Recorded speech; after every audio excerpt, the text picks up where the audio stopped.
Nós vamos conversar agora com Mauro Destre, CEO da Destre Energy Consultoria. Oi, Mauro Destre, obrigada por estar aqui com a gente mais uma vez. Nós conversamos recentemente, em abril, em Vitória, no Vitória Petro Show, sobre o mercado de descomissionamento, o tamanho que ele tem e como a gente precisa se preparar ainda para aproveitar desse mercado. O que você trouxe para cá de diferente, né? Acho que vale a pena primeiro, até para o seu público, a gente só repetir alguns números que a gente já conversou no início. Mas lembrando, hoje quando a gente fala de descomissionamento, nós seguimos primeiro o que a ANP nos traz. E hoje a ANP está mostrando para a gente 51,6 bilhões de reais entre 2024 e 2028. Que só relembrando um pouco, é a somatória de tudo aquilo que as próprias operadoras informam para a ANP por meio daquele formulário chamado Plano Anual de Trabalho, famoso PAT. Então a ANP também não tira nada disso de nenhuma cartola, são os operadores que estão dizendo eu vou descomissionar e vou gastar com isso tal valor. Então tem 51,6 bi, é uma receita que está aí, dita pelas operadoras. Podem mudar os números, disclaimer, ok, mas números que estão lá e que estão acontecendo, tá?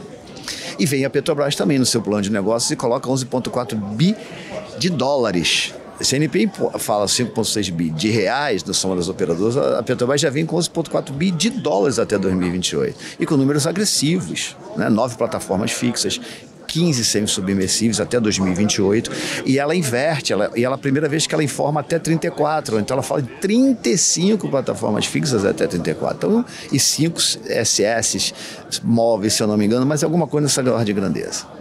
E dá também, a gente tem aí então, quando você pega esse pacote ANP com Petrobras, até 2034, você tem ali uma curva quase que normal em termos de tonelada ano a ser descomissionada. 180, 70, 100, 120, 240, mas dá uma...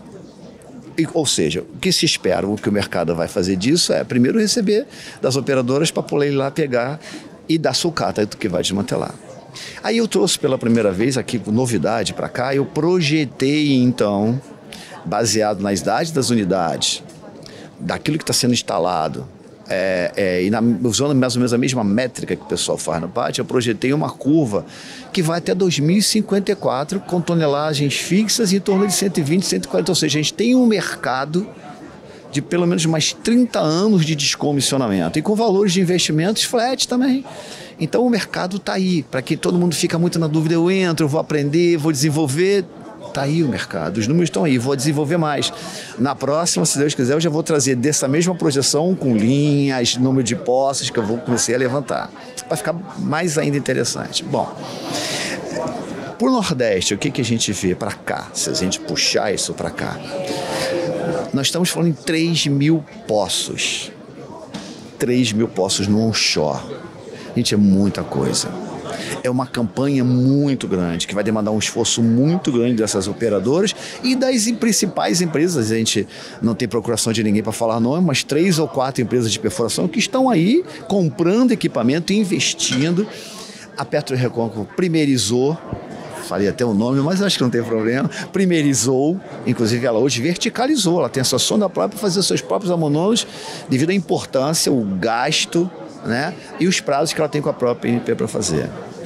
Então o mundo onshore está muito forte em descomissionamento. Algumas instalações, os PDIs já estão protocolados. O PDI, de novo, é aquele documento que as empresas protocolam, que é projeto de descomissionamento de instalações, na ANP dizendo, eu vou descomissionar.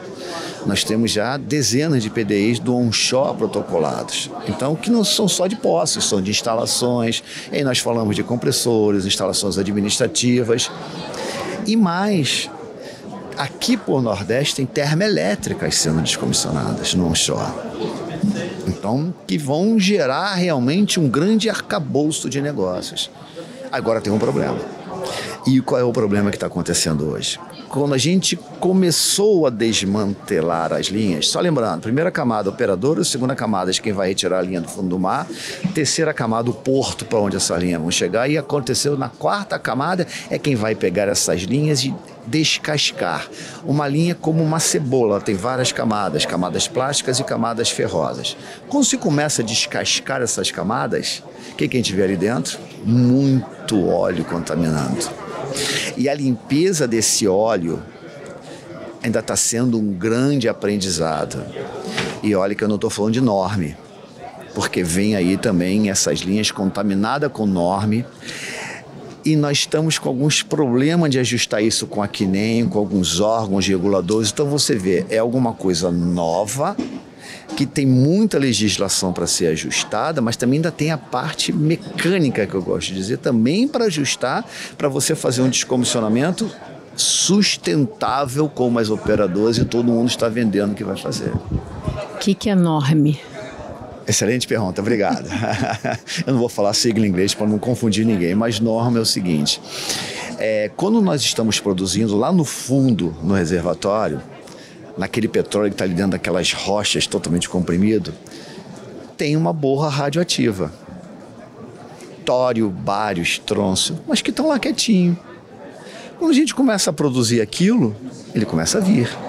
E aí ele começa, por a sua característica de alta densidade, ele começa a se acumular em tudo que é curva, cotovelo, ele começa a se acumular e ele vai contaminar. E aí ele entra entre essas camadas e ele começa a contaminar também essas linhas. Isso é radioativo, uma boa rádio. Por isso que é legislado pela CNEM, Companhia Nacional de Energia Nuclear. É ela que legisla sobre o NOR. E ainda não tem tratamento no país. O que está acontecendo? O NORME é responsabilidade das operadoras, mais de mais ninguém. Quando uma empresa está recolhendo linha que detecta o NORME e tem que estar medindo o tempo inteiro, o que ela faz? Ela armazena aquilo em algum lugar temporário, pelo no máximo 90 dias, se ela tiver autorização da CNEM para isso, porque senão ela já tem que botar na carreta, entregar aquilo para a operadora, e a operadora é que vai armazenar aquilo ali até ela encontrar uma solução que ela consiga limpar e fazer a disposição. O NORME é um dos grandes problemas, e se você for em Macaé, por exemplo, lá no Marimbondo, é uma área que a Petrobras tem centenas de tambores, centenas de dutos, todos contaminados com NORME, à espera de uma solução eficaz. De um reservatório permanente, algo assim? Excelente pergunta. Por exemplo, reservatório permanente já existe, só que não no Brasil. O que as empresas estão fazendo? Quase que eu falei o nome de uma delas. O que as empresas estão fazendo? Elas estão exportando para os Estados Unidos e estão injetando em minas de sal subterrânea. Profundidade de 60 metros. Lá os Estados Unidos liberou para fazer isso. É uma outra história, né? Aí o meio ambiente deles é que vai ter que discutir com eles. Temos a possibilidade no Brasil? Sim, tem que se estudar. Mas ainda está tudo assim, nível de possibilidades, nível de estudos, o que a gente vai fazer? Enquanto isso se tenta, eu mesmo estou tentando, como outra empresa de consultoria, tentando encontrar uma solução junto a CNEM que permita que essas de terceira camada, por exemplo, limpe, segregue, faça a disposição daquilo que foi limpo como sucata normal e o que sobrou de resíduo devolva para a operadora.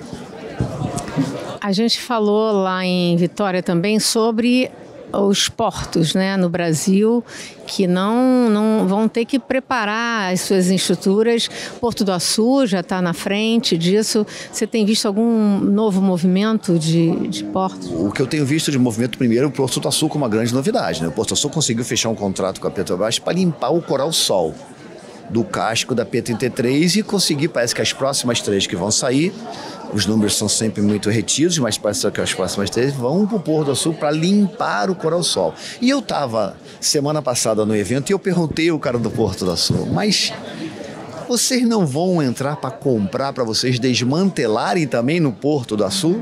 Porque se você está com uma autorização para você limpar o coral-sol, significa que você já está com autorização para também desmantelar. Ele falou, isso mesmo, estamos preparados e vamos ver. Se alguém comprar e quiser fazer uma parceria conosco, pode trazer para cá. Então a primeira grande novidade já veio essa do Porto do Açu, já está preparado para desmantelar. E eu estou vendo sim alguns movimentos, eu mesmo estou com uma empresa, ainda não posso dizer qual é, pode ser do estado do Espírito Santo, onde a gente vai prepará-lo justamente para poder entrar nessa estrutura, nesse processo de descomissionamento. E tem outros se preparando. O problema hoje chama-se Greenport. O cara está preparado para concorrer com portos como Turquia, né? Atender a Basileia, atender a Convenção de Hong Kong. E já tem muita gente já realmente se mexendo, porque entendeu? Acho que eu quase que eu falei o nome da empresa, acho que comprou a P-32, que levou para o sul, acordou. Acho que o pessoal acordou, opa, tem negócio aí, vamos nos mexer. Até então estava tudo que meio... Acho que a verdade é, não estavam acreditando que ia acontecer. Só que, gente, está aí, está acontecendo. Aqui no Nordeste temos Sergipe Alagoas, né? Bacia Potiguar, tem muita coisa que precisa de estrutura. Sim, por exemplo, você pensar que só aqui em Sergipe Alagoas nós temos 25, os números nunca batem, 25 ou 26 ficamos por aqui. E ontem me perguntaram isso, mas Sergipe Alagoas estava preparado? Aí acho que eu já citei essa frase para você, mas eu gosto tanto do Tom Jobim, que falou que o Brasil não é para principiantes. Sergipe Alagoas não é para principiantes. É um dos litorais mais bem preservados do ponto de vista de biodiversidade naquele fundo do mar e que as licenças para descomissionar aquelas unidades ali serão complicadas.